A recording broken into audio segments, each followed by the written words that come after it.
out of Akron, Ohio, representing Team Popping the Boys, the headline god, Jeremy Lambert, and his co-host, speaking out of Atlanta, Georgia, representing more than one royal family, the king of indie viewing, Stephen Jensen.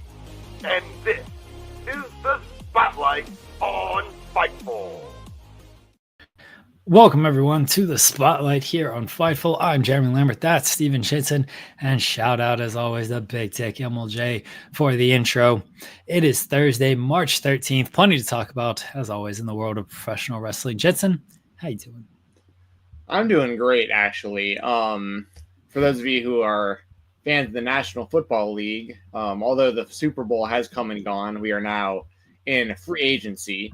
So football talk is going to be back on for a little bit, depending on the breaking news and everything kind of going on. First, starting with you, Jeremy. Congratulations. You got Adam Thielen back next season again. Restructured deal. So happy to see that for my favorite professional football player of all time, Adam Thielen. Good for him. Very happy to see that.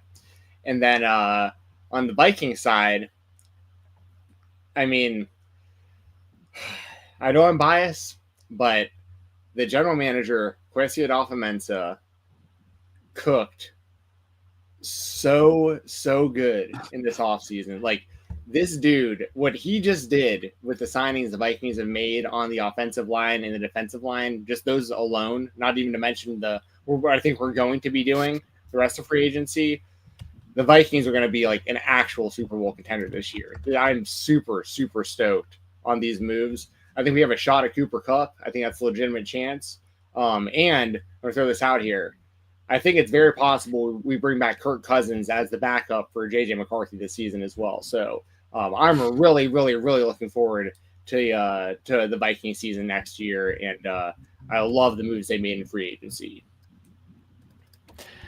I've not kept up with the Vikings moves. I kept up with the Panthers moves, and hopefully we'll be okay. I don't know. It's gonna depend. Like, they made moves on the defensive end, which they need a lot of help on the defensive end. And then the offense is going to be about the same. So we'll see. Still got the draft in about a month or so. That'll determine some things as well. But at least some optimism going into the Panther season compared to the past few years. I think it's a good sign for you guys that Adam Thielen wanted to stay, like that he restructured and wanted to stay and play a 13th season, because he's the kind of guy who already has a borderline Hall of Fame level career based on his actual stats and longevity. Who knows if he'll actually, he has no Super Bowl ring. That's going to hurt him in that conversation, but he's a guy who will definitely have his number, retired in Minnesota. It'll be Minnesota ring of honor and Hall of Fame for their organization and stuff. Adam Thielen's legit my favorite football player ever. So I'm really happy to see that he's happy in Carolina and that he wants to play another year. And I think that's a testament to Bryce Young and Leggett and some of these other guys who I think that if Thielen didn't think it was worth doing it, he'd want to get out of there, or they'd want to move on, or free up money or whatever. But I think it's a good sign for the Panthers that he wanted to stick around. And on the on the flip side for my Vikings, the same kind of thing just happened again with Harrison Smith, our longtime safety. He's been in the league for 13, 14 years, and he's coming back again for another season. So it's great to see Harrison Smith coming back. He's my favorite defensive player ever. So So anyway, I've been very locked in on Vikings free agency because they've been preparing for this for a while. The last few years, they've been stacking money and waiting for this off season. So the fact that it's here now is a pretty big deal. And like I said, keep your eyes out, guys. I think there's a very good chance Cooper Kupp comes to Minnesota, and do not be surprised if Kirk Cousins winds up coming back. And J.J. McCarthy should be our guy next year. I want J.J. McCarthy to be our starting quarterback week 1. Do you? Yeah, 1,000,000%. I'm 1,000,000% sold on J.J. McCarthy. And he's free. We got him on a rookie deal for another 4 seasons. If we weren't sure about J.J. McCarthy, we wouldn't have let Sam Darnold walk for $30 million a season. That's all the That's all the proof I need that he's the guy. Is like the decision makers, Kwesi and Kevin O'Connell and the Wilfs and like the higher ups in the organization, like if they did not think JJ McCarthy was the guy, Sam Darnold would be our quarterback this year, because we wound up offering $25 million a season, which I think was fair for what exactly what I thought we would offer him, was right around that. And he wound up getting like 33 a year with Seattle, which is still, I mean, good. I'm very happy for Sam Darnold. Like he played his ass off last year. He played great last year up until the last 2 weeks. But the decision was, can JJ McCarthy have the same results right out the gate with Kevin O'Connell, with the best receiving core and tight ends and everything you need to win a Super Bowl? Can we replicate that for free with JJ McCarthy and put all the pieces around him with that money instead of paying another quarterback? And that's where I'm at with that 100%. I'm all in on JJ McCarthy. But we do have to have a competent backup. Like we have to have somebody in case JJ gets hurt again, or if he completely sucks and we're on like the playoff hunt. Like we have to obviously have a backup. But we're not going to pay a lot for that backup. That's why Kirk Cousins makes so much sense, because Kirk Cousins would still be getting paid by Atlanta if he winds up getting released. So or traded, or however they're going to work that out. But he most likely was going to get released, and the Falcons are going to have to pay his money, and the Vikings could sign, or any other team could sign him for like $1 million a season. It's exactly what happened with Russell Wilson this past year. I mean, so that's the top scenario for me as a Vikings fan. I want that to happen. Cousins comes back as the backup. Cousins will want to play, won't he? It's not going to be up to him. He wanted to play in Atlanta. Yeah. Okay. He's past the point. I mean, if he wants to play, he might have a chance to maybe go to, the Browns or something. Him and Kevin Stefanski used to be with the Vikings. Those guys know each other really well. He's the head coach of the Browns now. It makes a lot of sense for Kirk Cousins to go there. But he also has a chance. I mean, because here's the other thing. The thing with Cousins is he needs to be comfortable, and like he's obviously going to be out of Atlanta. There's no reason for them to keep him. They'd have to pay him an extra $10 million if they keep him for like another week. So they're going to get rid of him. So who knows? I mean, he got along great with the people in Minnesota. He knows the playbook front and back. It's the same coaching staff that he left just 1 year ago. Like everyone likes each other. I still like Kirk. The problem was that he wanted way more money than we thought he was worth, and he went out and he did the opposite of Cody Rhodes. He left the Vikings and showed his value, and now he's coming back at a discount if that happens. Versus like he didn't prove himself as like the star that deserved $200 million. He proved himself as the guy who's should be getting way less than that, and just kind of be happy that he's a starter or in like a good backup scenario right now at almost 40 years old, coming off an Achilles tear. And don't even get me started on the Aaron Rodgers stuff. That's a whole other podcast in itself, the speculation of him coming to Minnesota. That is not happening. Well, he got hurt too, so that wasn't. Ew. Kurt, yeah. Sure. But So last season he wasn't hurt. Yeah, but he was coming off the injury, and Yeah. I just kind of think he's washed. Yeah. I mean, but I think it's like the perfect backup quarterback in Minnesota, because he knows the people, he knows the playbook and everything already, and like the city likes him. Like Minnesota didn't turn on Kirk. Everybody completely understood that situation, including Kirk Cousins. Like he could have stayed last year and been the starting quarterback instead of Sam Darnold. He just wanted, and understandably, he went out and got $180 million, whereas we were going to offer him like half of that. And he didn't want us to draft the successor. And we were like, dude, we're going to be drafting a quarterback early in the draft. Like, we need to prepare for the future. You can't play forever. And he said, okay, well, I want to be the man. I want to be the starter. And I want more money. And he went and he got $180 million. And then Atlanta did exactly to him what Minnesota wound up doing. Like, it wound up happening to him there anyways. He winds up getting benched halfway through the season. They're not going to go backwards on that. Like, Penix is their guy now in Atlanta. So, Kirk's just essentially they have to make a decision. They already have to pay Kirk Cousins like $170 million no matter what. Do you want to give him another $10 million to sit behind Michael Penix this season, or at least keep that $10 million, use it elsewhere? You can get a couple, people on your roster for that money, depending on what your needs are. So, like, yeah, I fully expect them to release Kirk Cousins soon. All right. Well, I hope he finds his way back to Minnesota as a backup for you. Sure. I mean, and if not him, there's other backup options that are decent, The problem with Aaron Rodgers is what you were saying. If Aaron Rodgers was to come in, like, he's going to want to be the starter. Like, he's not going to take a backup role, and he's going, it's a total, and he brings so much. Dude, okay. I don't even want to have to go down this route, but it's CM Punk and AEW. Like, it's like you're like, Aaron Rodgers was CM Punk and AEW at the Jets. Like, he went in there, he split the locker room, he split the fan base. They weren't successful. He got his general manager fired and his head coach fired, and like, it would want to be a complete disaster for Aaron Rodgers with the Jets.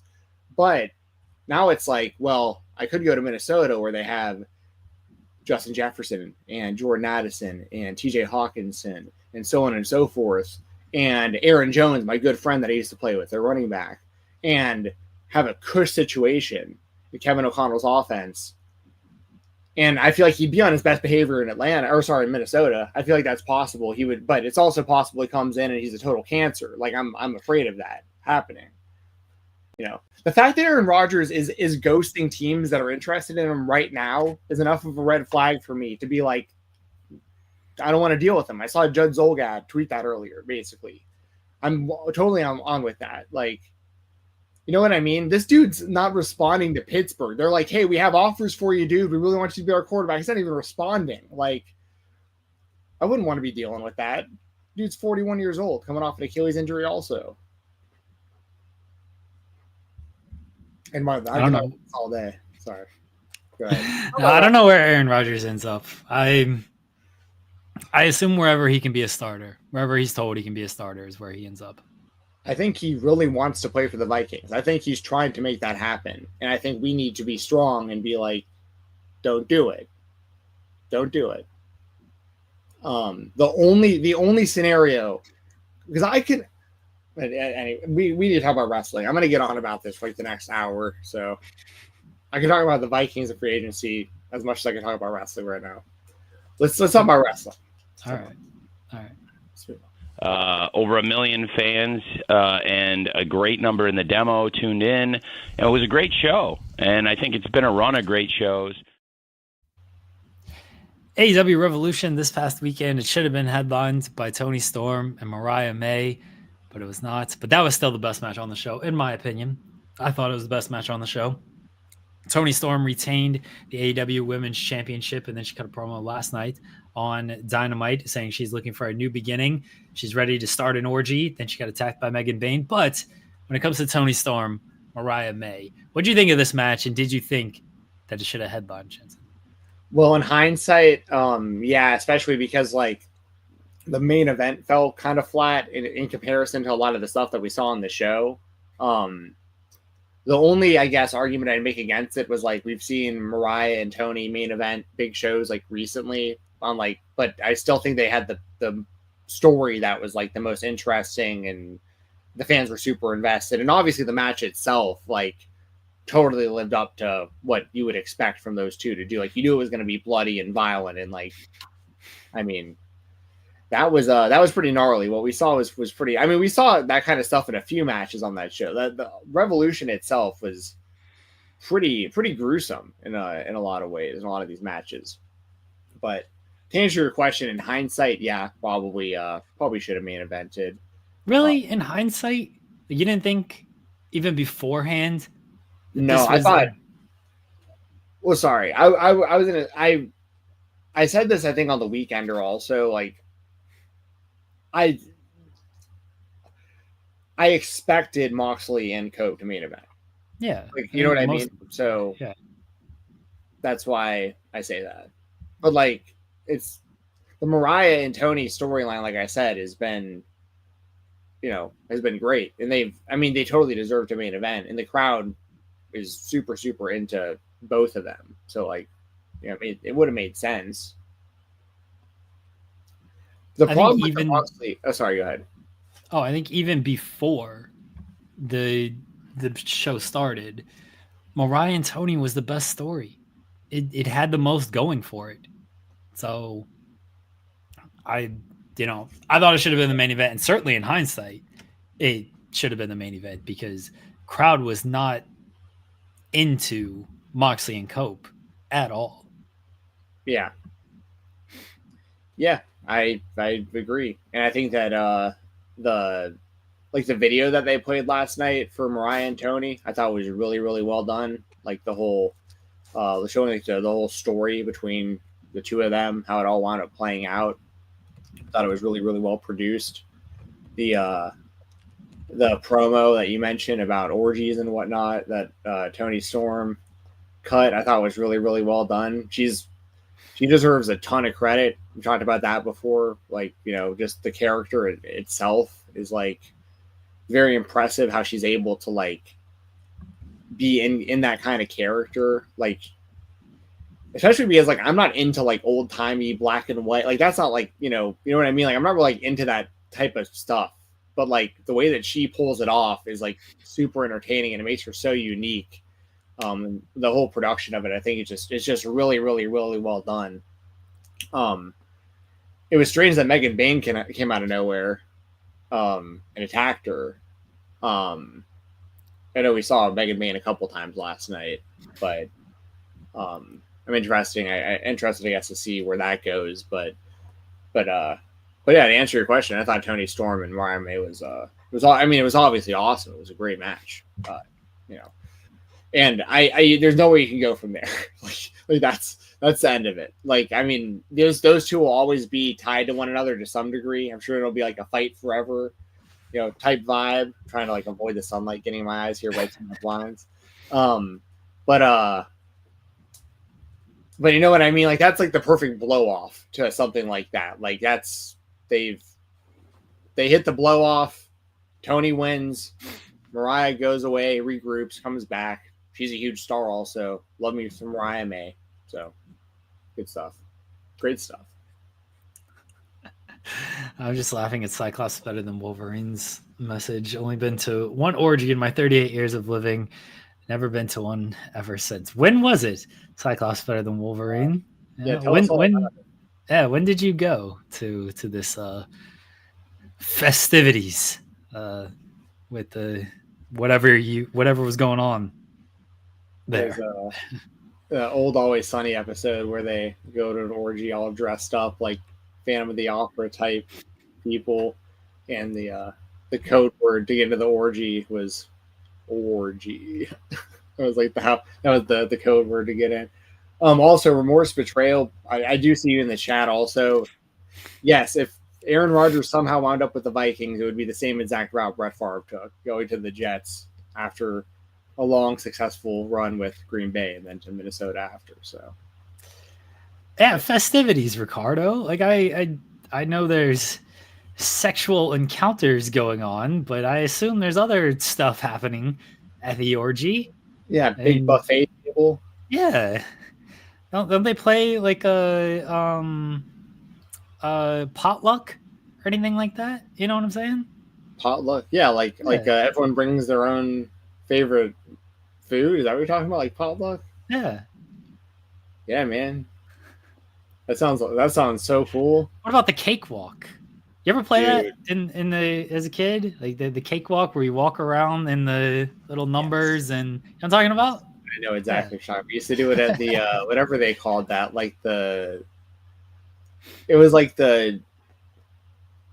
they call those? Like it was when we were in elementary school. It was like it's a fair. Yeah, kind of. Yeah, it was like fair. Yeah, it was like the fair at our elementary school. They put together their own picnic. Sometimes the picnic you would do that. Yeah, something like that. Yeah, but I remember what you're talking about. Like someone getting like a microphone and like everyone was like walking around on a. I don't even remember how it worked. I guess how did that? I remember it, but I can't remember how it worked. I think everybody like walked on the numbers and then like the number got called, and then if you were like on that number, you win the cake. I'm pretty sure. I bet it was exactly that simple. Like, because we're talking like 95. So like, yeah, we're just walking around. No one's got cell phones. Everyone's just out in the world, just loose out in the world. And yeah, you would just, for entertainment and for a little excitement, you'd gather at your elementary school on a gigantic board full of numbers and just walk around on the numbers until somebody just, it was like musical chairs kind of, right? Yeah, and they just be like, stop, 22, and then like whoever's on 22 won the cake or whatever the prize was. Probably a literal cake. Did you ever do a cakewalk, baby? I don't believe so. You know what we're talking about?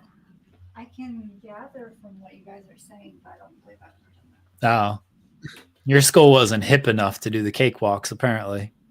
Very accurate. Yeah.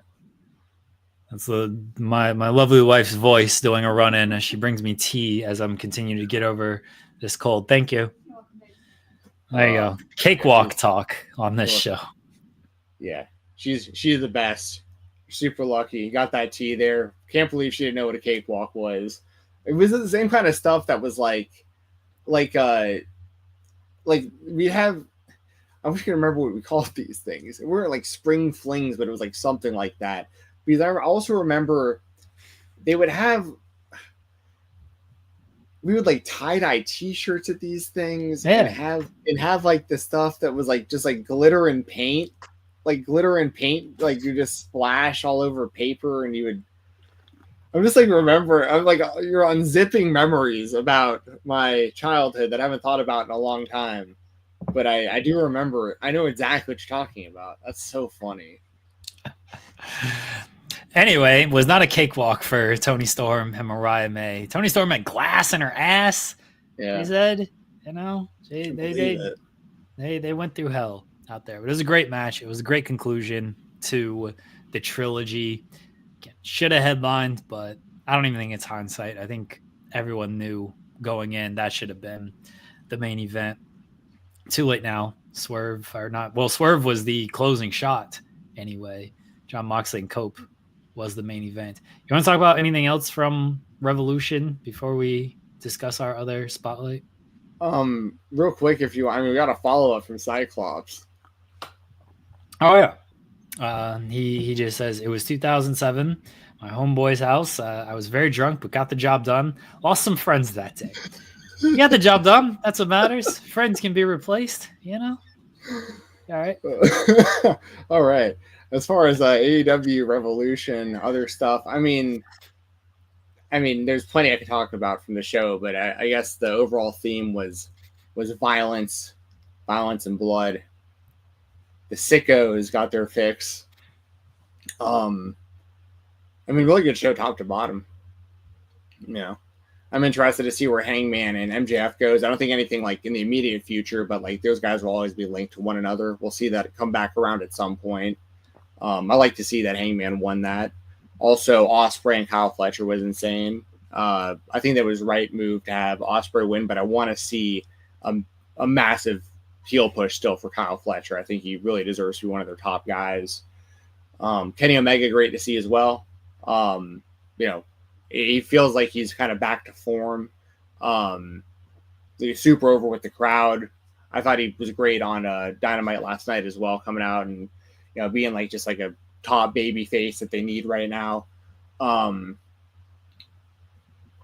obviously the match was really good too. I think that I've been seeing some rumors lately that they're actually considering consolidating to create the Intercontinental Championship, basically, finally. But we've been talking about that forever with the Continental and International Championships. It makes a lot of sense too if it's going to be Okada versus Kenny. If that's what they wind up doing.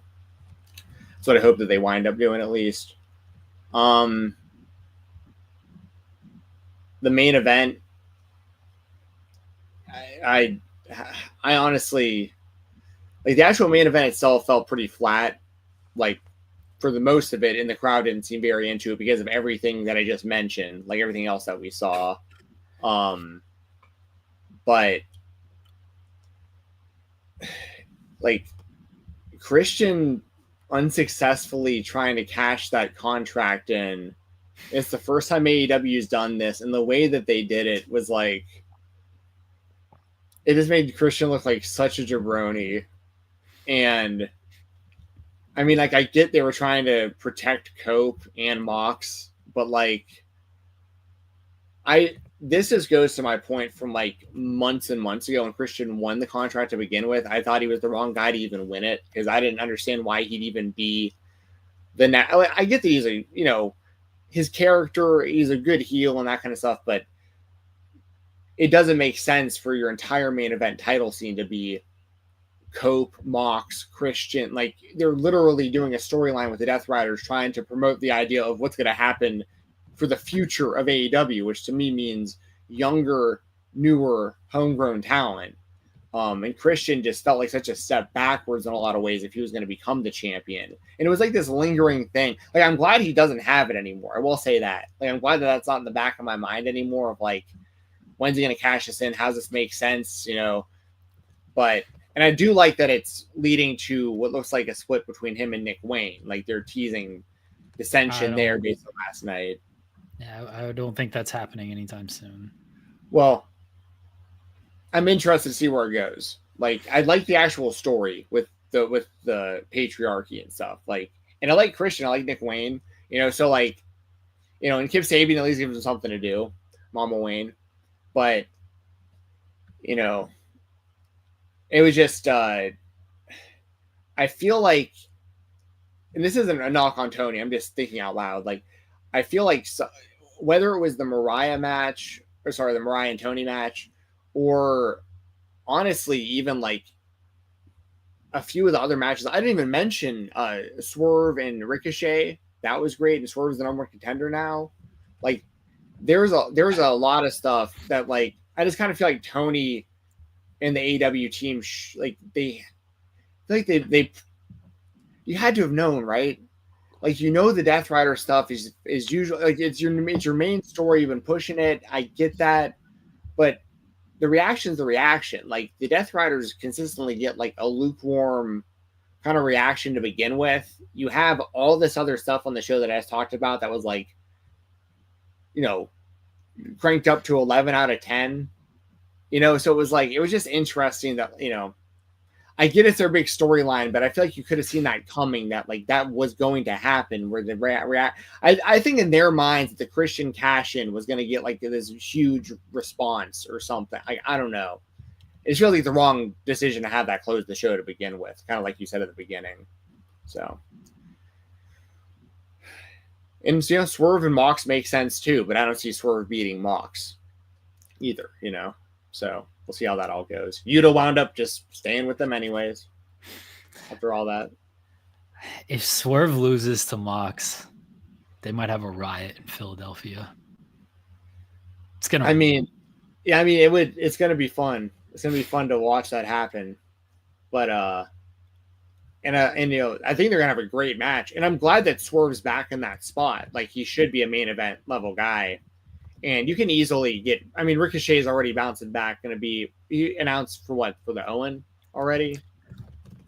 Ospreay's announced for the Owen. But who knows when it's actually taking place. Like, I don't think that tournament's starting until sometime in May or June. So it felt like Ospreay was just kind of throwing it out there last night. Ricochet said something about what he was going to do next, though. I thought it was like, he was entering, maybe it wasn't the Owen. Ricochet's in the international gimmick. It. Yeah, that was. Ospreay was the person who mentioned the Owen last night. That got that confused. Gotcha. What's up, SP3? Good to see you in the chat, buddy. He says it's okay to knock Toni. There were so many fans who all said the same thing, and most likely people backstage, but he decided to do it anyway.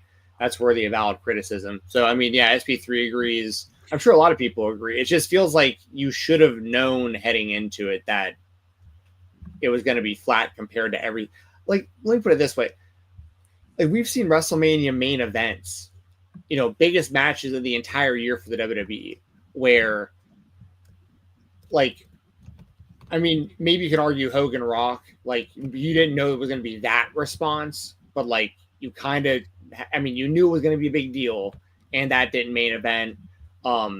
There was like the Triple H Randy Orton match where it's like that's following Shawn Michaels Undertaker. You know what I mean? Like, but it's like these are things that even the wrestlers themselves said that they saw coming. Like, if you even ask like Jericho in an interview, he'll be like, "Yeah, we knew that was going to happen to us. Like, we're sitting there backstage going, we're the main event of WrestleMania, and like this main event is happening before us, basically." So, anyways, that's kind of my thoughts in a nutshell. All right, I've given my thoughts on Revolution on other shows. Yeah, I know. I'm not gonna. I'm not gonna rehash what I've said. I largely agree with everything you mentioned, and the stuff about the main event, it shouldn't have happened. But it's in the past. They're gonna run it back now next week, and I think it'll be a much better match because it's more conducive to how those two like to wrestle. Yes, I think it'll be a great match. The other AEW spotlight, Speedball Mike Bailey made his long-awaited debut last night, and I say long-awaited because he's reportedly been signed since the end of last year. So they've only been doing they did the one vignette for him on Collision a few weeks ago, and last night was the debut as the wild card in the International Eliminator Tournament. He defeated the Beast Mortos. What were your thoughts on Speedball Mike Bailey finally coming to AEW? I'm happy with how the debut came across. I like the theme music. It's got kind of the same vibe as like Brass Monkey, which is his indie music. And I never liked his music in TNA. I thought it was like too slow. Like, I've talked about how when you see Speedball in the indies, it's like the party is starting when you see him. Like, you hear Brass Monkey, you see him, he comes out, he does his bow, he kicks the hand, the fans' hands coming out, like, giving them high fives with his feet and stuff. And it's just like the party started. Speedball is here, and you're about to see one of the best in-ring wrestlers in the world, legitimately. And so right off the bat, I'm feeling that. I'm like, all right, cool. They're giving him a good presentation. I like the gear. His hair's grown out a little bit since the last time I saw him. Got like the mullet flowing a little bit longer, which I like. I think he's got a good look. And he had a good opponent too, because like him and Mortos / Black Taurus, like they wrestled each other. They know each other. This was a good showcase match for the debut of Speedball for the AEW audience, I think. And he used most of his moveset, but not all of it. Like, he didn't hit an Ultima Weapon. He didn't hit a Flamingo Driver. So he's saving stuff for future matches so I like that. I think that's smart as well. And I liked his finish, by the way, too. Usually he does the tornado kick like into the turnbuckles to set up the Ultima Weapon, but he did like a spinning, like a spinning straight kick to the face right in the middle of the ring for the finish, which I thought was cool too. I mean, it looks the Speedball's strikes look so crisp. Like, he's legit one of the most realistic strikers in all of wrestling, like with his technique and everything. So yeah, I thought this was really good. A good debut for Speedball, and I'm glad that he's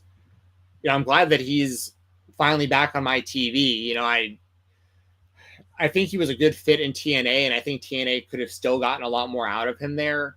I'm a bit worried, just like I am with any new signing to AEW. I'm especially worried, for instance, about Josh Alexander, of like just the idea of getting lost in the mix on this humongous roster. We talked about that plenty, but at least they're starting Speedball with like, they're putting him in a position to succeed off the bat. It seems like he has a great debut match, like I mentioned.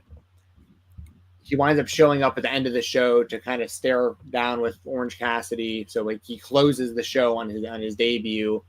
And he's going to have banger matches. So it's just going to be a matter of like, probably just developing a character that fans can get behind and trying to get involved in major stories, because he's going to have great matches. Like, he's going to have a great match with literally anybody you put him in the ring with. So you got to find a way to just get fans invested in him as a character.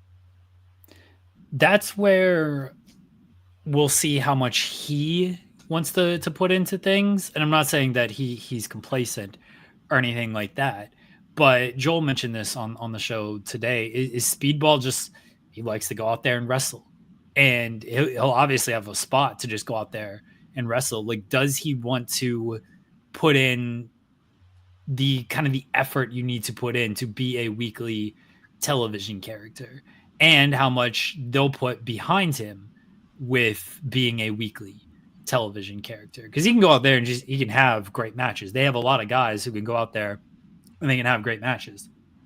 Will they put him into something that is more than go out and do a really cool match? And will he want to push for something? Hey, I want to go out there and do more than just have a really great match. Ricochet is an example of Ricochet could have just been go out, have a great match, and everyone would have been fine with that. He would have been great in that role, and he would have had killer matches every single week. Instead, as a collective, this is Ricochet and AEW, they came together and said, hey, what if we do this instead? What if we do this character? And they've worked and they've developed it, and now he's one of the most compelling television characters that they have. Can Speedball and AEW come together and do that? And do they want to? Both sides, do they want to come together and do that? I mean, that should be like a massive priority, right?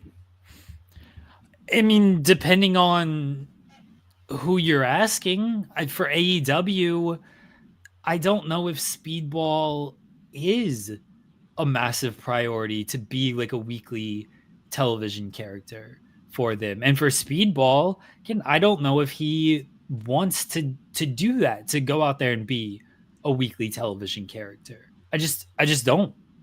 Well, it depends on what route they go, because there's a few different routes you can go with a guy like Speedball. With like, you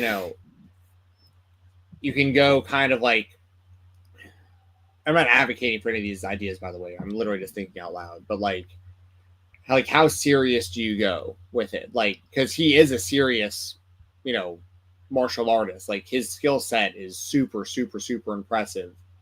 But like, is there like a comedy aspect to him that like, could help get him over a little bit more or something? Like, but you don't really want to go too far. Like, do you want to be like Aaron Wade, where like you have like a student walking around who's like half your size, and maybe there's a little too much comedy there for someone like Speedball or something. Like, who knows? Aaron Wade, by the way, doing a great job, TWE champion. So like, it really just depends on what works best for you. But when I say massive priority, I think I mean more so for like the potential success of Speedball. Like if I'm Speedball, for instance, if I'm Mike Bailey, I'm brainstorming, and he has good resource, right? I mean, Veda right there alongside him, like, a good mind for wrestling. Calls a ton of indie wrestling matches. You got, I think you can kind of like, if I'm Speedball, I'm brainstorming, and I'm coming to AEW with some ideas about like, what can I do to like, you know what I mean? Like, I think for him, it should be a priority to have some sort of character on the show. Like, the good thing for him is he's so talented that like he can get over literally everywhere he works, and what he's about just by looking at him and by his entrance and by his moveset. Like, you learn about him very quickly, and he's very entertaining. But I don't know, in today's wrestling landscape, if you can just be great in-ring wrestler and be like be the world champion of a major company like AEW or WWE. Like, you have to have, for better or worse. Like, Jon Moxley is currently involved in a storyline that's incredibly character heavy and storyline driven, and like, it isn't the best. And he on the flip side, it's like, maybe I would want to see Speedball Mike Bailey just beat all the best wrestlers one-on-one and just prove he's the best, like the Karate Kid. You know what I mean? Like, but I just feel like on main, you have to have a character. In AEW, I guess it's a little different too, because technically they could put him on Collision like as often as they want and just have him wrestle like the best in-ring workers that they can find, and he can just be that guy. But I feel like he can be more than that, you know? Like Cyclops says, nothing wrong with being a mid-card utility wrestler. They have long careers. That's true too, but I doubt that any wrestler that, you know, is doing it, I can't speak for them obviously, but I doubt that any of them are like, that's like the ultimate goal for their career is like, I want to be like a mid-carder. My whole, like, that's my peak. I think everyone probably wants to be a main eventer, be a champion, make good money, you know? Obviously, once you get into it, you have to play ball, and everyone's got to be a team player, and like some people are going to be on the mid-card, some people are going to be the undercard, some people aren't going to make the show. But I don't think that anyone, I don't think Speedball Mike Bailey is going to AEW just like, I just want to be a utility player. Like he left a good situation in TNA, you know? Yeah, but this situation in TNA was, I would assume, for a lot less money. And True.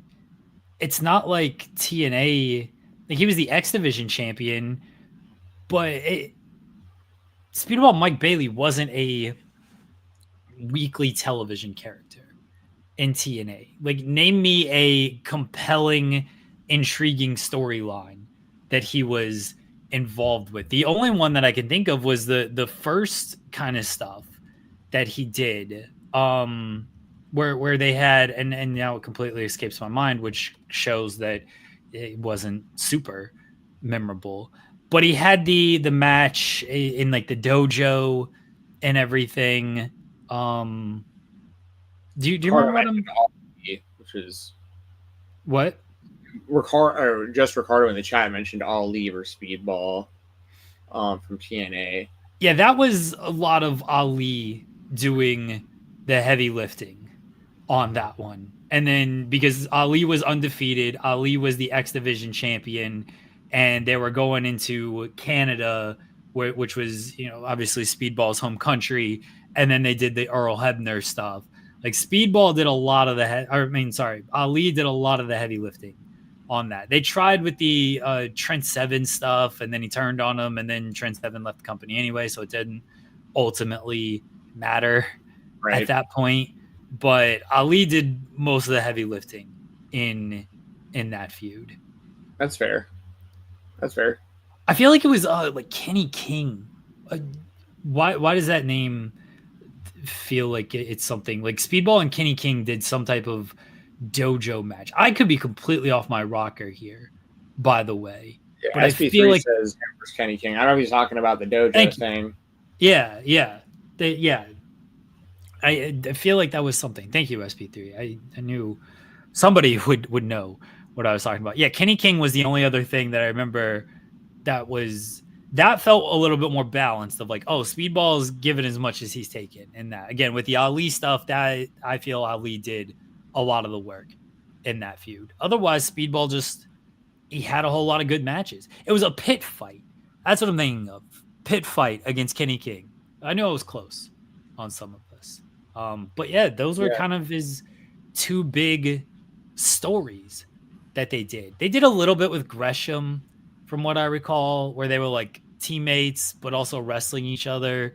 But that wasn't, to me, like compelling television. That was, here's a guy and we're going to be teams, and we're also going to kind of face each other when we need to face each other, almost like a coexisting scenario. That wasn't like week to week strong story from what I recall. So yeah, that's where I'm at with Speedball. Is like, obviously a fantastic wrestler.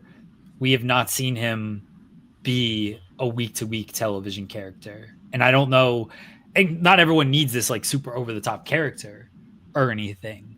I'm just dimming my expectations for him in AEW. That's all.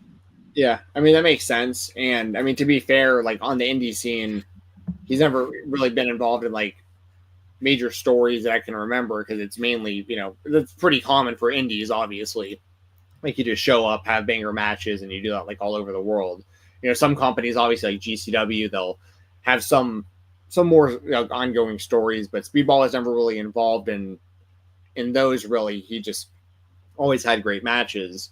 But regardless, I do agree with what you were saying before too about, like, to be fair, regardless of what Speedball's role in the show is going to be, I'm sure he's making significantly more money with AEW than it was with TNA. And that right there is, for some people, and I'm not saying this is like selling out or there's anything wrong with this at all. Like, I don't see a problem with this whatsoever. But like, if that's he's good with that, he's like, and that's at the end of the day, like, that's all you can really, I guess, hope for at the end of the day if you're Speedball. Like, you're making better money, you have more exposure, you're in a bigger company, you're getting a push out the bat to some degree. Like, they made him seem like a pretty big deal last night, at least. And then from there, it's kind of like, whether it works out or not, you're making good money. You're making probably life-changing money signing that contract. Which that's, and I'm not him, and I'm not in his head. I don't know what his other options were either. You know what I mean? I don't know how long his deal is with AEW. Like, so either way, like, hopefully for Speedball, as a fan of Speedball, I think he's earned the right to do whatever he wants to do, because he has done it all outside of the major promotions. And, good for him. If he's making more money and he's got a chance on national TV, he's going to have great matches. Way more people probably know who he is based on one showing yesterday than they knew his whole career up to now. Just a ton more eyes on TBS for sure. So, I hope it works out for him. Not everyone can be the world champion. Not everyone can be the top push person. AEW has enough title belts, though, that I feel like Speedball can be a contender for one of those belts, whether it's the Continental or International or TB or TNT or whatever. I mean, there's something for Speedball to fight for, at least. So I'm interested to see how he does.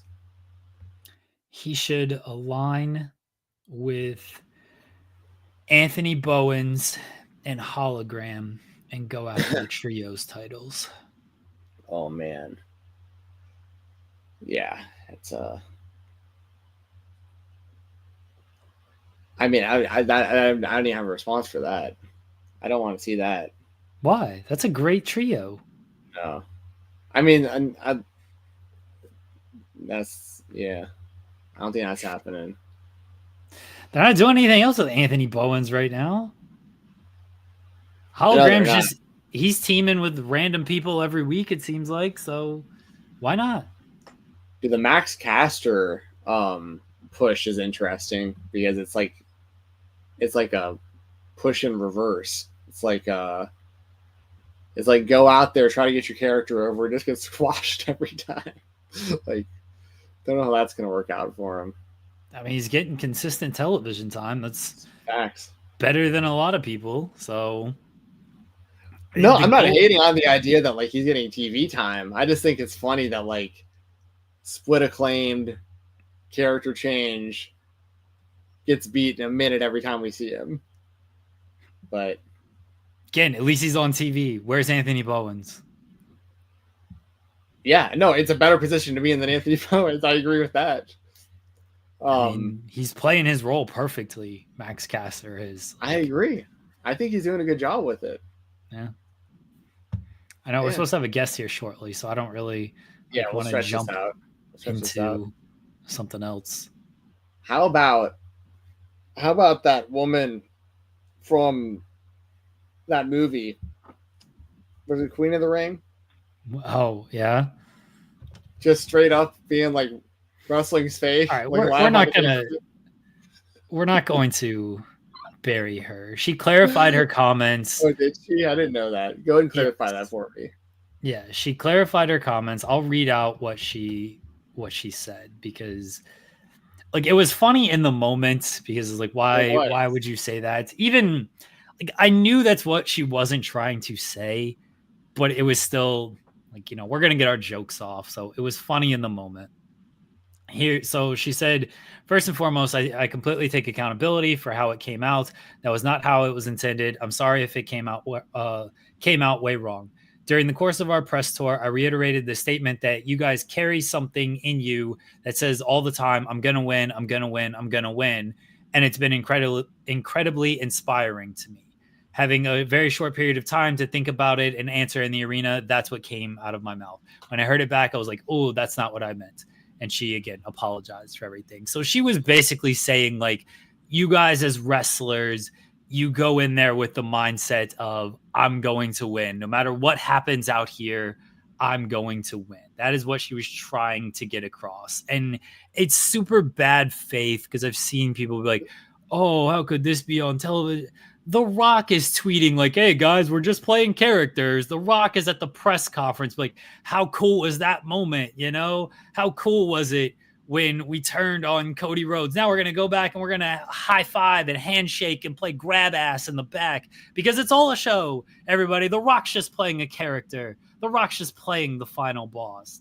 The Rock does just as much damage as Damaris Lewis making this little comment. Well, I was able to stretch it out until our guest showed up. I will say this. That's hilarious because the way that, because what she said and what you just explained actually makes sense. Like, it actually makes sense that she could have totally meant that. Like, could have totally just meant they have a belief in themselves. They know that they're gonna win, and because of wrestling, that's so funny. That actually seems like a gigantic misunderstanding. Like, I actually. She had, but in the moment, seconds. I didn't know that until you just said that. In the moment, I'm like, "What the hell is it? Why is she doing this?" In the moment, it was funny. It's like, oh, haha! Like, she's just like, "Hey, these people are, you're gonna come out there and win." Like, it's funny. Again, she doesn't deserve any more flack for that comment than The Rock going out there and being like, right after WrestleMania, Cody Rhodes, our moms were best friends and taking pictures together. Even though I was like, Mama Rhodes, I'm gonna make your son cry. Well, because I think there's a humongous difference, right? Like, because if she's out there in bad faith saying wrestling's fake to a giant wrestling audience, that's like, what are you doing? Why would you do that? But if you're out there saying they have a belief in themselves, they know they're gonna win, they believe in themselves, that's a completely different thing that you're saying. So I didn't know that until you clarified that, and now that I know that, I'm not mad at her. That's a humongous misunderstanding. That's crazy. Anyways, we got a guest. All right. Would you like to introduce our guest? Yes, we will. I just put a tweet out too to let the people know. We have a returning guest, everybody.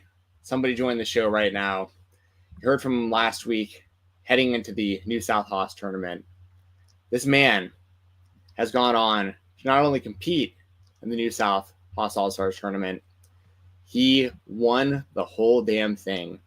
Our guest, coming back here right now, the biggest man alive since '99, KOBK, Big Dave.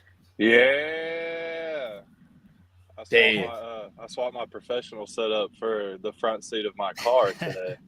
Dude, well, you're looking good and sounding good. Nice, clear connection. We appreciate that. Yeah, I got headphones in. I got the world's greatest 5G streaming straight to me.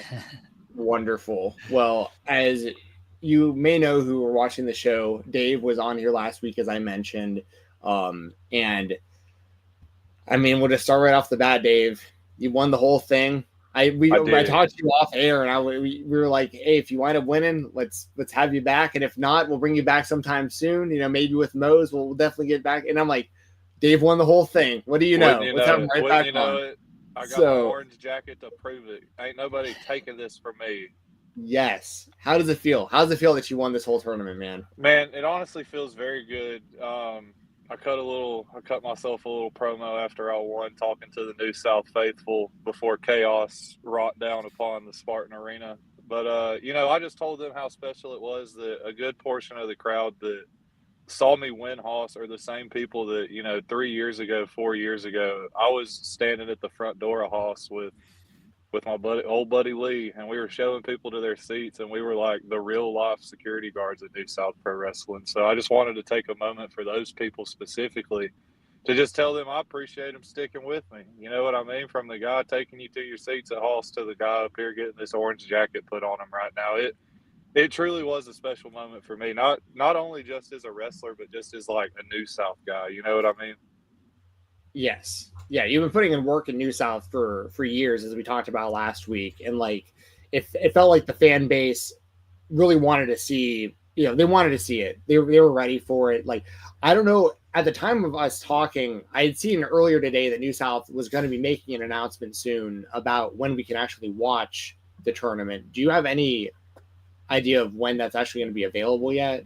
A little birdie has told me that we are shooting for, I believe. Now, don't hold me to this. I don't want to see no quotes put out about this saying that I said this or nothing. But my rumblings and my little birdie perched upon my shoulder has told me that we are shooting for possibly next week on Haas being uploaded to the IWTV network. Okay. Well, we will keep our eyes out for that. Oh, sorry. Go ahead, Jeremy. I'm tweeting that right now from the Fightful account. Big Dave says Big Dave said Haas is up next Monday and next Wednesday. He said it's set in stone. And, we'll pressure him into putting it out at that time, if nothing else, if we're putting it out there. Hold the fire to him.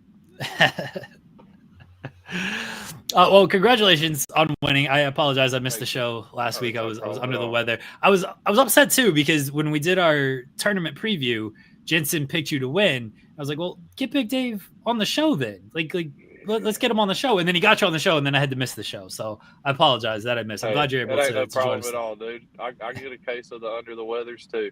Oh, I had the flu. I got bronchiospasms, which is like whoa. Yes. Whoa.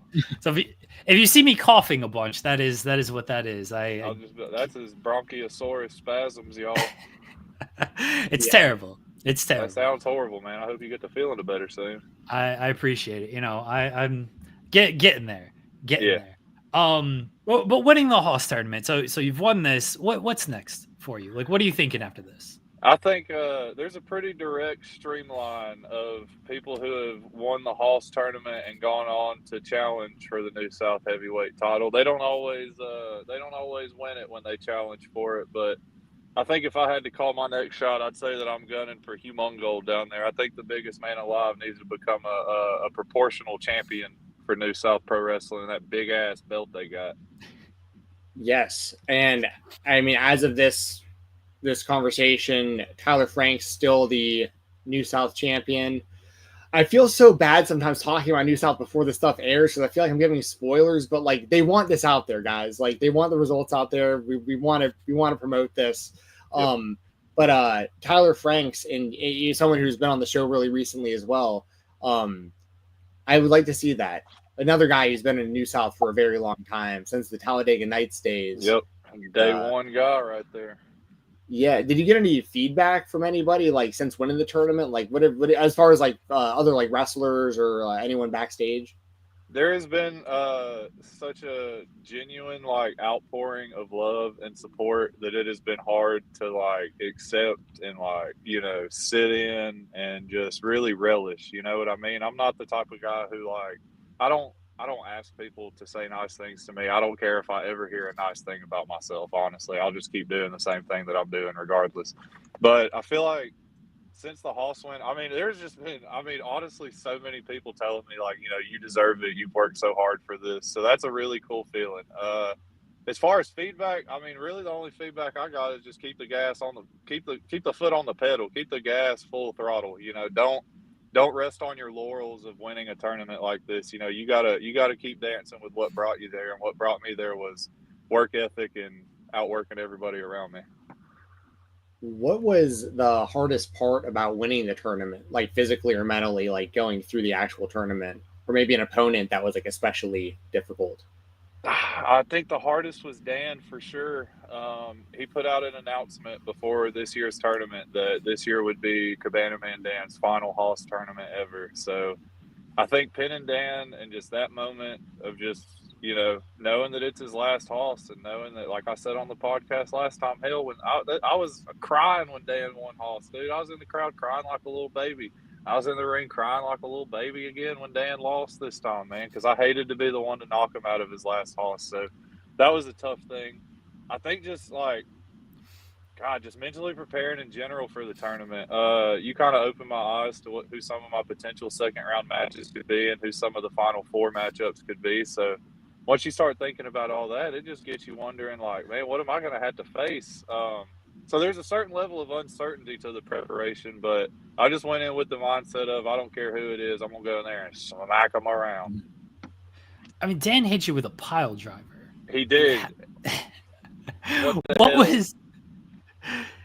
He's a good foot shorter than you, and he was able to hit this thing. He's also very strong and nimble. He's like a cat. Y'all know when you drop a cat and they always land on their feet?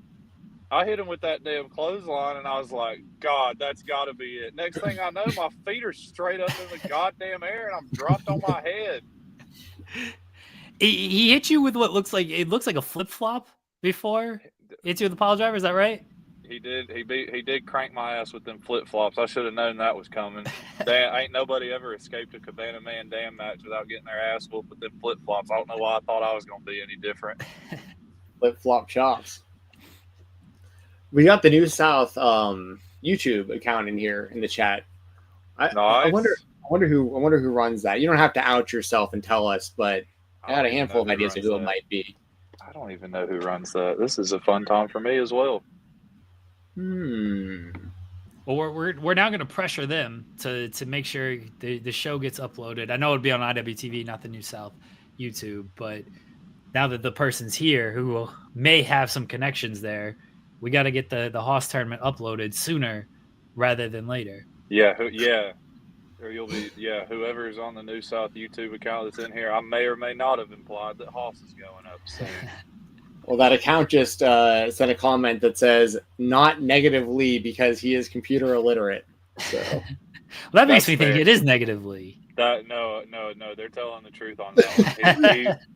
He sends me letters in the mail. I think that's why there were so many miscommunications between us, both as people and tag team partners. We only respond to each other through the U.S. Postal Service.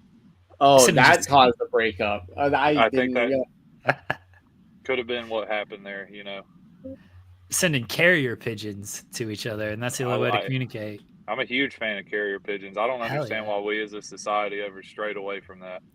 It's pretty cool with birds. Here's a very off-the-wall question then, since we talked about it earlier. You ever done a cakewalk, Big Dave? Oh, you talking about, I'd gotten a mini cakewalk at the damn middle school fall festivals. Hell yes, see? That was the one. Festivals in here. Hell yeah, dude. My school would go all out for the fall festival. We had a little courtyard. I went to an international baccalaureate middle school, which I still to this day don't know what that means. I think that just meant we got more. Those are words. Yeah, those are just words. We just got more money from the state, I think is all that meant. So we had a real nice courtyard, and every year for the fall festival, they turned it into like a haunted little maze, and all the students would like work in it. And I would always like sneak in, even if I wasn't supposed to be there. I put a little Jason mask on. I'd like inch my way further and further into the haunted house until eventually I was just in there chilling with everybody. Like, hey, I'm supposed to be here scaring y'all. My wife thinks this might be a South thing because she didn't do cakewalk. I feel cakewalk's got to be objectively Southern. That's the most violently Southern concept of all time. You walk in a circle and then you get baked goods. Yes, that's exactly how it works. It's awesome. It's the best game of music you'll ever play. You just walk around. If it lands on your number, you get cake, dude. I used to cash in on the damn cakewalks, dude. It's absolutely rules. Because earlier we were talking about cakewalks. Jeremy brought it up, and I kept saying, I was like, there's this thing. I was like, at my elementary school, it was outside. Everyone would come to it. I remember, I was like, it wasn't spring fling. It was something like that. I don't remember what it was called.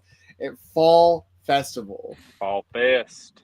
I feel like you could have the cakewalk, fall festival, just a regular ass picnic. It didn't matter if there were enough people to do a cakewalk. You could do a cakewalk. Oh yeah, we used to do cakewalks at opening day at the ball field, like for my little leagues that I played in for baseball. We do cakewalks opening day.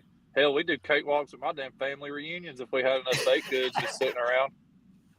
Yeah, bro. We need to bring these back. Just like how people do like pickup basketball games. You need to start doing like pickup cakewalks. Like you just show up to like a crowd of people. They need to start doing cakewalks during intermissions of these damn wrestling events, dude. Oh, this is a brilliant idea. You want to talk about you? Rest assured, I don't ever want to run a show. I don't remember if I said that last time, but this has been something that people have asked me a lot recently. I never want to run a show like some of my counterparts have been doing here recently. But rest assured, if I did run a show, intermission is a 15-minute cakewalk. Oh, hell yeah. I don't know how shows aren't already doing this. Like, this is the smartest idea I've ever heard in my life. Because you go to a place like, from like TWE, they're out there serving like cream pies or whatever they got going on. Yeah, like they got banana pudding in the locker room. Banana pudding, that's what I'm trying to say. Concession stands. Yeah. Tell me we can't get a cakewalk together? Exactly. Dude, Jensen, you got pull with TWE. Let's make this happen. We'll get it happening. We'll get a cakewalk happening somewhere for sure. KOB cakewalk. Ooh. Dude, raise money for the squad. Where's Mose at? Where's Mose? Get him in here. Cakewalk. I'm telling you, I'm about to send him a carrier pigeon with that idea. I'll get you on about 3 to 5 days. Just picturing Brett Eisen walking around on the numbers. It's like these guys, just these killers walking around. Hardway Heater. Man, I hope we get this cake. I'm elbowing Heater. Like, hey, dude, swap places with me. You got prime real estate in the cakewalk, dude. You don't want to be at the front or at the end. I want to be where you're at in the middle. We couldn't remember exactly, but I'm pretty sure it was just like you walked around kind of like musical chairs, right? Until somebody said a number, and like if you were on that number, you won. Is that how it worked? Yeah, I think the cakewalk rules are pretty universal. All the ones I went to, there was like the numbered dots on the floor, and you walked around in circles, and then when the music stopped, you figured out which dot you was on, and they'd call out the number, and then you got to go pick you a baked good. Yep. Yeah. Nothing complicated, I mean, easy concept. It works. Follow. Yeah. And you, as you said, you get baked goods. All right, we are 100% doing this. We're gonna put together a show, and we're gonna make sure we do a cakewalk intermission. We got to bring these things back. I'm glad we accomplished a lot in this interview, but if we accomplish nothing else, we talked about cakewalks for a good 10 minutes, and that's all that matters. Honestly, I haven't thought about a cakewalk in a long time. That was very refreshing for me. Definitely prioritize these quotes for the website, Jeremy. The cakewalk related. Big Dave. Yes, Big Dave says bring back cake 15-minute cakewalks. Hell yeah. And wrestling fans are the perfect audience. Like everyone is gonna want it on the cakewalk. Destroy a fucking cakewalk, dude. So much. Oh, I love that. Okay, wrestling related question real quick. All right, let's hit it. So this was fascinating, and it's gonna be kind of hard to explain this because it's happened in real time. But so at TWE, the same night that Haas ran, we had Dylan Hales and Tim Bosby at TWE open the show, and then by Haas, Dylan was there, wasn't he?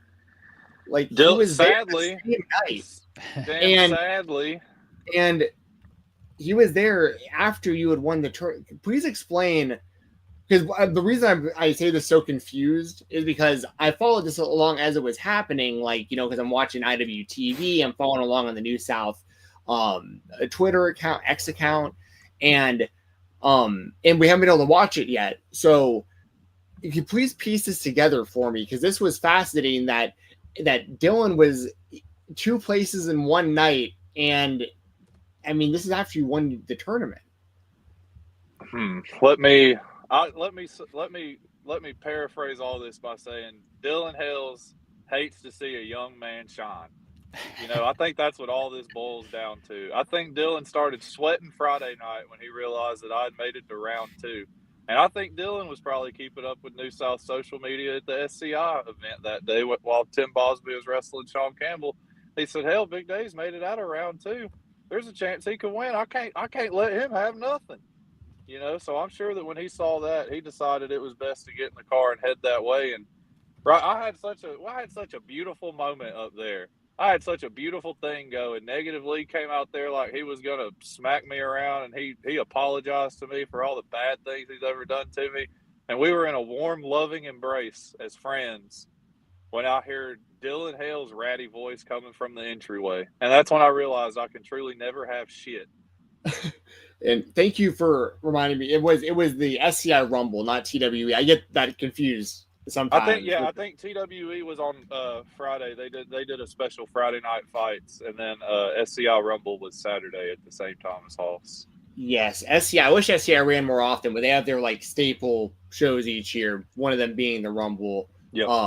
So Dylan went from the SCI Rumble same night over there, and I mean, is Bosby like targeting you now, or targeting more about like what's going on at New South, or like was Dylan with Tim? Did they both arrive together, or was it just? From my point of view, from being on stage, Dylan came in first. I don't know if him and Tim arrived together. I can only assume that they did. That's my only assumption, is that they arrived together to the venue. Because it seemed like a planned attack, you know. I'd be remiss to say that this didn't seem carefully calculated and thought out on Dylan Hale's behalf, because as soon as me and Lee were separated, it seemed like Bosby was waiting in the wings to get in there and sink his hooks into him. Yeah. So I'm looking forward to watching this happen, as far as like, you know, getting caught up from a fan perspective. But right. I'm also very interested going forward to see what's going to happen with all this. And I don't know if Bosby's targeted me, but rest assured that I've targeted him and Dylan Hales. I don't care where his crosshairs are pointed. Mine are firmly pointed at both of them. Okay. Well, look out for that. Then what's so great about this, like I keep mentioning, we have like SCI, we have TWE, we have Action, we have New South. A lot of this stuff is intertwined, and you can see a lot of these talents in all these different places. And, you know, now that the SCI has happened, or the SCI Rumble's happened, that's going to start setting up the SCI tournament. Do you have aspirations of being a part of the tournament this year for the SCI? Oh, I would love to take part in the SCI tournament. Obviously, I was a replacement in the Futures tournament, which that was a huge honor, just being able to take part in Futures, because that was something that I think I was in Futures 2024. Yeah, I was in Futures 2024, and a goal for myself that I had was Futures 2025. So being able to get it a year early, you know, that was real cool for me. And yeah, I would love the SCI is a huge tournament, much like Hoss. You know, it encapsulates a lot of talent down here in the Southeast, and I'd love to get in there and tangle it up. See if I can go 2-0 in tournaments this year. I was about to say, I don't think anybody's ever won both of those tournaments this year. There's a first time for everything. I'd go 3-0 in tournaments, because I forgot that I already won the TWE title tournament. Yes, you did. One night tournament. Tournament guy, big tournament wrestler over here. Then Aaron Wade just came out and won. I'm saying I can't have shit. I'm destined to not have shit ever. You got a lot going on, though. That's good for you. Like, you got a lot going on in all these companies. Like, you have major stories going on with some of the top stuff going on right now in a lot of these companies, which is absolutely. Yeah. I can't complain about a full plate when my goal was to eat. You know what I mean? Absolutely. Big Dave, we appreciate you joining us here tonight, man. Again, congratulations on winning the Hoss tournament, and let everybody know where they can find you at and what you got going on. You guys can find me at I'm on like my fourth Twitter account, because one time I threatened to rip Donnie Primetime's leg off and feed it to Lee, and they got me for cannibalism. They shut me down for cannibalism. And then every time I put a Since 99 in my bio, or a Big Dave, not in quotation marks, with stars over the vowels, they would ban my Twitter accounts again. So I found the workaround with Big Dave being in parentheses. But on Twitter, I'm at Big Dave Since 99. On Instagram, you can find me at Big Dave PW. I got me one of them like Facebook pages, and if enough people like it and look at it and heart react or angry react my post, Mark Zuckerberg will have to give me money. And my one goal is passive income from posting silly shit on social medias. There's my goal for wrestling. You asked me last time if I had any big goals. There's my big goal right now. I want them to pay me for my thoughts. That's the dream. That's the dream. 100%. Coming up, let's see. Tomorrow I will be in Birmingham, Alabama. I'm wrestling every member of the Cardis one by one. I will be wrestling Kerry Awful and Nick Iggy first or second, and then If Hunter Drake is too scared to show his face in that arena, I will drag Brian Maxwell in there by the lack of hair on his head, and I will beat him as the third Carney. So that'll be at Retinal Pro Wrestling down there in Birmingham, Alabama at the Triptide Brewing Company. We got hockey night coming up. If there's anybody out there in the North Alabama area that loves hockey and wrestling, New South Pro Wrestling got a damn hockey night coming up. There's going to be pucks dropped on the ice and people dropped on their heads in the concourse prior to the show. Awesome. I don't know what the date on that is. I'll link that somehow. I'm a piece of shit. Someone will correct me. If the New South YouTube channel is still in here, whoever runs that, do not be disappointed in me. I remembered that we have the hockey night. Oh, awesome. Well, thanks again for joining us, man, for coming on back to guys. Thank y'all for having me. This is a blast. This is, like I said last time privately off air, but this is a very fun podcast experience. We appreciate it. We try. Not a problem. We try. Awesome. Well, we'll be in touch, man. Keep doing your thing. Continued success going forward, and I'll be watching. So thank you again to Big Dave for joining the show, the new Haas tournament winner. Yeah. All right, thank you, fellas. Y'all have a good night. Right, thanks, you too. There we go. Big Dave. Glad he was able to join us again this week. Yes. Yeah, I was very sad that I missed him last week because I was looking forward to the chat, and cold got the better of me, but glad he was able to join us for this one. My wife is watching live, and she just messaged of that dude rules. So yeah, made a new fan, made a couple new fans here with that interview. So it was fantastic. Yeah. Since '99. Since Six man alive. He's the man. All right, let's get into the rest of our show here. Still got a lot to talk about. I need to finish the story. In the WWE, the story never finishes. Roman Reigns is back. He snatched Seth Rollins out of the cage. Seth Rollins won the match. Not like much of a winner afterwards. Stomped him off the floor. And to do more damage. Officials came down. And he got in the ring. Let's see what so Punk into the cage and disappeared. Roman's back. It's a great triple threat match at Mania. Sorry, my headphones are going in and out. I got most of that though. So first off, nice assist by Roman Reigns to ensure that Seth Rollins won the match. So, W for Seth Rollins technically. So him and Punk are technically 1-1 now in their rivalry. Paul Heyman being in the ring, watching all this happen, Roman standing above Punk inside the cage to end the show. Does it at this point? I mean, triple threat. Is it pretty? Are we pretty sure that's where this is heading at this point? It's got to be a triple threat. I don't know how else Roman gets. Huh? What else are you doing if it's not a triple threat? Yeah, exactly. Because. Yeah, and we also got to keep in mind that the Heyman favor for Punk could come at any time. Doesn't have to happen before WrestleMania.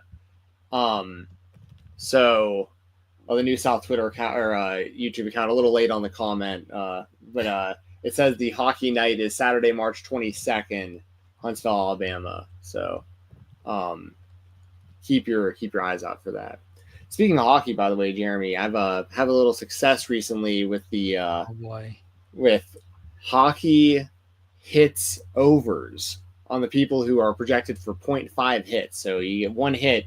Now, of course, when I first started doing this, I did not know that for it to count as a hit, they had to hit the person with the puck. I understand that now, but if you hit the person without the puck, it's a penalty typically. Well, I know how it works now, and. And I've been doing pretty good with it. I can't, name any of the people. I don't know who's who, but if I see that 0.5 on there and it says for hits, I've been clicking the over, and it's been doing pretty good recently. Maybe a little bit. Anyways, I just thought of that because of the hockey night. But yeah, I mean, I like that Rowan returned. I think it was kind of predictable, but that's not a problem. As far as I think a lot of people thought it could go that way. How do you give Seth a win, but not, squash Punk in the process somehow heading into WrestleMania? Roman has to return soon. The last time we saw Roman was fighting those guys, and he just got stomped probably the most vicious looking stomp I've ever seen from Rollins to Roman Reigns at the Royal Rumble after they got eliminated. That thing was brutal. He basically did like a double foot stomp to the back of his head for real. I'm looking forward to the match. Like, I think it's going to be good. I think it's interesting in kind of like this strange way. It doesn't mean it's bad. Just interesting that's where, especially Roman wound up, like in a triple threat, non-title, coming off of, the 1,000+ days with the championship and headlining most of these WrestleManias in recent memory. But at the same time, I think it's good because it's proof that, Cody's their guy. They have other stars. This still could main event it could still main event night one, although I don't think it will. It possibly, there's enough star power there, obviously, between Roman, Punk, and Rollins. But, I guess I'm more interested now that it looks like it's going that direction for sure. Who actually wins? What's your prediction? Roman. Would it be Roman no matter who he was wrestling? Well, I mean, what do you mean no matter who he's wrestling? It's a triple threat match. No, but I mean, like, is there anyone you at WrestleMania this year that you would pick to beat Roman Reigns? Like, in any scenario, is there anyone who you like? I think you would lose to. If he faces The Rock, I think The Rock might beat him. But if he faces John Cena, I think John Cena would beat him. But no, in this scenario, actually, I can see a world where Paul Heyman turns on Roman and aligns with Punk, and Punk wins the match. I would personally really like to see Rollins win the match, but I think he is the least likely of the three. Rollins is always that guy. He's going to be yeah, unfortunately, I think you're right. Unless, like Rollins, like Heyman went with Rollins out of nowhere, but I don't think that'd necessarily be the best idea. It'd be interesting, but that would be very interesting because it'd be something completely different. So I don't foresee that happening, but it would definitely be something different and something outside the box compared to, all right, Heyman's back with Punk, or Heyman just continues with the bloodline. Because you could tie that together potentially, like if Rollins aligned with Heyman, and then Rollins at some point went on to beat, let's just say hypothetically, Cody or whoever, he winds up winning a world championship with Paul Heyman at his side, then Punk could come back around and say, you still owe me this favor from before, and he gets you come back to him and Rollins for the title. That actually kind of makes a lot of sense. Yeah, we'll see. But I personally like to see Rollins. I mean, and the reason being, Roman's already Roman. He's already, I mean, like, it's not like I want to see Roman go out there and lose all the time. It's not that at all. But, like, he's hit a level in the company where, I mean, he was, and still to a degree, like, is the top person in the company. They're obviously trying to make Cody their top good guy, but it's a better situation to have, like, a handful of, like, actual legit massive stars. And Roman is one of those people, 1,000,000%. And he should keep being that. But he's also way more part-time. CM Punk is he has a different kind of fame. Like, he's obviously very popular. He still has the whole WrestleMania main event goal to strive for and all this stuff. He has the Heyman favor in his back pocket already. It just feels like Rollins, like, the dude never left the company. We've talked about it before. Stood up for the company through thick and thin. Consistently has great matches. Has been used as the guy for the people like Cody and Punk who have, like, returned to the company to be relied on to have great performance. Like, it's not a coincidence that Seth Rollins was Cody Rhodes' return opponent when Cody came back at WrestleMania. Like, they wanted to make sure, it's obviously nothing against Cody. Y'all know I love Cody, but, like, they wanted it to go as good as possible. And they relied on Seth Rollins to make Cody Rhodes look like their next big star right out the gate. And Rollins 1,000,000% knocked it out of the park. And he's been involved with the Cody Rhodes bloodline story this whole way through as well, and also helped Cody last year being his shield. So like him turning and eventually beating Cody for the title with Paul Heyman's help and then circling back to him and Punk, I think actually would be a really interesting story. I'd actually like to see how that unfolded. So I'll throw that random scenario out there. I'll take Seth Rollins as of right now because he just seems like such the dark horse in this thing that like kind of like when the Shield broke up. I feel like people thought he was the least likely guy to break the Shield up because everyone knew that Ambrose was like, he was the obvious heel of the group and he was like kind of the original leader. Roman Reigns, everyone knew was going to be the big star because they were positioning like he was going to be a big breakout singles star. Rollins, I don't think people, it was the same kind of vibe where it was like when Rollins turned, it was like Rollins. And I kind of feel like you do the same thing in this match. Like Rollins gets out of this thing with the win. I'll take that. We shall see. Now, you mentioned it main eventing potentially, or you don't think it's going to main event. So my spotlight is Io, Bianca, and Rhea. And I think this is your main event if you're not going to go with Punk, Rollins, and Reigns. I thought the segment they had on Monday was fantastic. I think Io is consistently one of the best performers that they have. Rhea's a big star. Bianca's a big star. They're going to continue to heat this thing up going into Mania. And I think there is a justifiable reason for this being the main event match. When you look at everything else on this card, Roman, Punk, and Reigns has the star power. It doesn't have the title. And that's where I would give the edge to the women's match. Like I said last week, I'm not going to argue that. Like, I think that the women absolutely could main event. I wouldn't have a problem with it at all. I would have said that too with it just being Bianca and Rhea, but I love Io. She slapped both of them. You know, it's obviously going to be a triple threat. Have they made that official yet, or just like made it super obvious up to this point? For WrestleMania. Did they make it official yet, Jeremy? No, they haven't made it official yet. No, yeah, but I mean, obviously, that's where we're headed.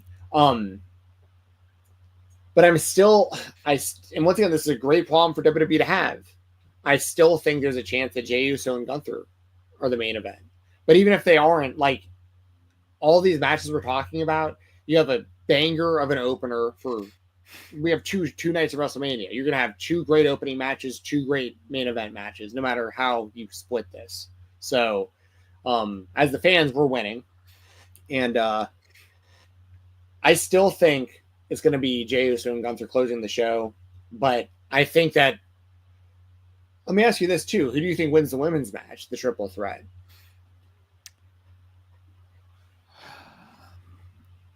I think Bianca, because there's some good stories for her coming out of that with the championship.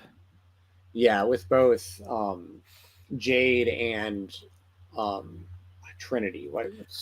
Naomi. I think that, yeah, there's stories with Jade and Naomi. There's also just a single story with Rhea and Io, potentially. So that's why I'm looking at Bianca. Rhea, it feels like, all right, we've done that. We know she can carry it, but maybe move her off of something that isn't title adjacent. Io, I'm all for, but I just don't know if they have the belief in her as the top female like they do Bianca and Rhea. Yeah, I'm with you. I think it'll be a great match, though. I'd be happy for them if they do main event. They definitely have options for how they're going to do this. I mean, if Punk, Rollins, and Roman don't main event, I guess I wouldn't have them open either, though, probably. I don't know. It's going to be interesting to see how they put these cards together. But once again, as a fan, I'm not going to be one of these. Like, I'm not going to armchair quarterback the lineup of WrestleMania as far as it's fun to think about and try to put together. But like, as a fan watching WrestleMania, I'm just going to be sitting there enjoying the show. So we have a lot of great matches to look forward to. We can move to our other spotlights. Our product is what it is. We're going straight up the middle. Alex Hammerstone announced he is a free agent. He's left TNA, and then he shut down any injury-prone rumors or tag that was attached to his name. So Hammerstone being a free agent, what do you think of his future? That I'm surprised how fast his TNA stint was, because he was in MLW for so long, and it looked like he was going to get a big push in TNA. Kind of did. I don't know. I mean, like, he has the kind of look that you'd think the WWE would be interested. He's good in the ring. He's got a lot of experience. He has experience also with people that are currently in the WWE, especially Jacob Fatu specifically. I can see Hammerstone. I mean, I don't know. It depends on if the WWE is interested. I think he goes there for sure. But if they aren't for whatever reason, I don't know what his relationship is with MLW. But I don't know if he could wind up back there, work indies. I really don't know. But it feels like the obvious would be. Well, I mean, I guess AEW is an option as well. I just feel like he would get super lost in the mix in AEW. Like even more so than like potentially Alexander or Speedball would. Because like look at how they've used guys like Wardlow and stuff. I'm not saying they're the same, but I'm just saying like AEW hasn't done like the best job historically with guys like Hammerstone. I feel like, and their roster's so big that I wouldn't trust it if I was Hammerstone going there personally. But I think the WWE, he could wind up in like NXT, and like he could have a good run in NXT, and then potentially parlay that into the main roster. So as a Hammerstone fan, that's probably the route that I think would be the best for him. Was if WWE's interested, I would go to NXT if he could.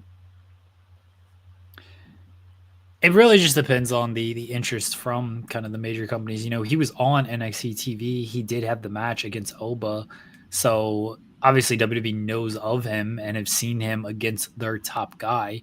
So maybe they have a spot for him. I don't know about AEW, if there's any interest there and where he even fits on that roster. Like I thought TNA, it was going to be kind of a good breakout spot for him. And then there was never really any traction there with him. I don't know why, but for one reason or another, there was not. He had the standout matches against Alexander when he first came in, and then kind of didn't do a whole lot after that. So it feels like Hammerstone's just gonna be on the indies for a little bit, and maybe in the summer there something opens up more long term and more prominent for him. Yeah, we'll see how it goes. He does really well for himself, especially in like the kind of some of these indie shows that are like really well produced, like a company like Revolver or like HOG or like something like that. Because Hammerstone really comes across like a TV star, like with his look, and he's really good in the ring. Like he's very solid. I'm scratching my head about the TNA run because it just I'm surprised it didn't work out.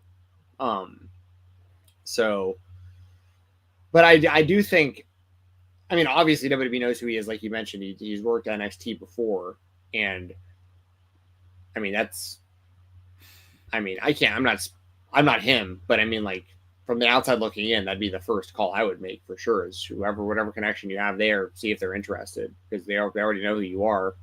And you have more experience than a lot of the people that are currently on their TV show. Like you'd probably get on TV like immediately there. So, but it's whatever he wants to do, whatever is available for him. And there's nothing wrong with grinding the indies either. Obviously, I cover the indies. Like if he's going to be on the indie scene, then I'll watch his matches there, and he'll kill it. He's a talented guy. Other spotlight is TNA Sacrifice is tomorrow. Anything on this card stand out for you? Yeah, the thing that stands out the most, honestly, is Moose versus Jeff Hardy in a ladder match for the X Division Championship. Is Matt currently hurt? Like, he's still the tag team champion, isn't he? Yeah, he's wrestling on this card. What's Matt's doing the 10-man steel cage match. Yeah. I haven't been able to watch NXT from yesterday yet, but I've heard that the show is very good. Oh yeah, Roadblock was fantastic. So I'm looking forward to catching up on that. I really want to see Moose versus Obafemi. Was that Yeah.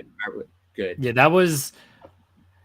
It's all on your taste as far as what the best match on the show was. I like the Ethan Page Javon Evans match the most, but all the matches were good. Like there was nothing bad on the show, but Obafemi and Moose was definitely a very good match. I saw Stephanie Vacker is champ now. Yeah, and that match wound up delivering. Yeah, it was a little short. And I guess Julia was a little banged up, but as far as what they did, it was still very good. Again, all the matches were good to great. There was nothing. It's like, oh, that match. What was the point of that? They were all, honestly, even very good to great. I'm going to definitely catch up on that. So I'd imagine that there's no reason to take the X Division title off of Moose at the moment. Like, I'm not even saying I'm against the idea of Jeff Hardy being the X Division champion just for like the sake of history. Like, why not? But I've always been a fan of Moose's. Like, I think he's more talented than people give him credit for, and I think a lot of it has to do with the fact that I saw him so early on. Like, and he's just gotten so much better over the years. So it doesn't surprise me that him and Obafemi had a really good match. I would expect that at this point. And Oba's new too, so that's also a testament to Moose. As far as other stuff on this show, I have to imagine Mike Santana is going to beat Mustafa Ali, but I think that's going to be a really good in-ring match. But I feel like Santana's got to be, even though Joel's been saying it for like the last year, I feel like Santana's got to be like one of the next up for the championship at this point, right? So, I think that's probably. Oh, I'm sorry, Mance Warner versus Sami Callihan. I forgot that was on this show, the street fight. I'm obviously looking forward to that. Big Mance Warner guy here, and Sami Callihan for all the kind of criticism about, like, a lot of people kind of. Sami Callihan isn't everyone's cup of tea. Like, I think especially when he was like pushed as like the champion of Impact and like main eventing for as long as he was and stuff, people just kind of got tired of him. But I've always said that no matter how stale his character might be or like whatever, if you put him in a street fight or like a no holds barred situation, any kind of hardcore deathmatch type situation, he always delivers. Like, so Mance Warner, Sami Callihan, I think is going to be really, really damn good. Mance just had that match with Zack Sabre Jr. for GCW too, where they fought all over the building, and that was an absolute banger. So I'd recommend people checking that out if they haven't. Mance Warner and ZSJ just happened like within like the last couple weeks. So yeah, I'm looking forward to that. I hope Mance gets the win there. As a fan of Mance's, I hope he gets a solid push since he's so new to TNA. There's some good stuff on this show. Mustafa Ali and Mike Santana is probably my most anticipated match. I think Moose and Jeff Hardy will be interesting because it's Jeff Hardy in a ladder match, so there's always something when those two forces combine. Otherwise, like, it's a show that should be fine, and I'm sure the wrestling will be good, but nothing that I'm super anticipating on this show. Well, there's someone out there who can make odds. I'd like to see what the odds are, specifically on Jeff Hardy does a swanton off of the ladder. Oh, you're probably not going to get good. Literally the most. I know, that's why I'm saying it, because it's like it's completely expected that he is going to do a swanton off the ladder. That's why people are paying for their tickets as Jeff Hardy fans to come to this show. So. Yeah, I think it'll be a solid match. That's the one I'm the most looking forward to is Jeff Hardy and Moose. But I'm also really looking forward to Mance Warner and Sami Callihan. So, Big Dave was basically our indie spotlight. So him winning the Hoss tournament. So anything else you wanna talk about? No, pretty much good to wrap up. As I talked about at the beginning of the show, keep your eyes out on NFL free agency. I'm very, very into what the Vikings are doing at the moment. Very happy. Skol Vikings. If you want to follow me, you can follow me on X at @FightTalk_. Use code FightTalk on independentwrestling.tv. Watch the Haas tournament once it's available on IWTV and use code Fight Talk. Listen to the Fightful Select Weekender podcast. That's over on FightfulSelect.com every Sunday, sometimes Mondays, depending on what's going on in the world of indie wrestling. But I do cover the indies over there. Appreciate that. Listen to that show and some new stuff that we've been covering over there, like WWE Evolve. We've been covering that over on that show. It's been fun to watch that starting up. A whole bunch of good stuff going on right now on the road to WrestleMania. So, best time in the world right now to be a pro wrestling fan, in my opinion. We grew up with it. We were here for the Attitude Era. We were here for the Ruthless Aggression. We were here through all this. The argument can be made for different generations, different eras, but I honestly believe right now we are in the best era in the history of pro wrestling. So instead of fighting with one another, getting tribalistic over companies and wasting your time on social media, arguing for no reason over stuff, enjoy the fact that you're literally living in the best time ever to be a pro wrestling fan. Just enjoy it, soak it in. Cody Rhodes is the champion, baby. It's never going to end. So that's what I've got. It'll end in about 30-something days. 36 days. Well, we'll talk about it when it gets closer to WrestleMania, but I still got Cody Rhodes winning. I'm going to be standing strong on that. So, all right, everybody. We appreciate y'all hanging out with us tonight. We'll be back next week talking all the world in professional wrestling, talking all the professional wrestling in the world, however you want to look at it. I'll be back tomorrow. New episode of In the Weeds, myself and Joel Pearl, assuming I'm feeling okay in the morning. Mornings have been rough, but I'll probably make it through. Otherwise, catch y'all next week. Bye, everybody.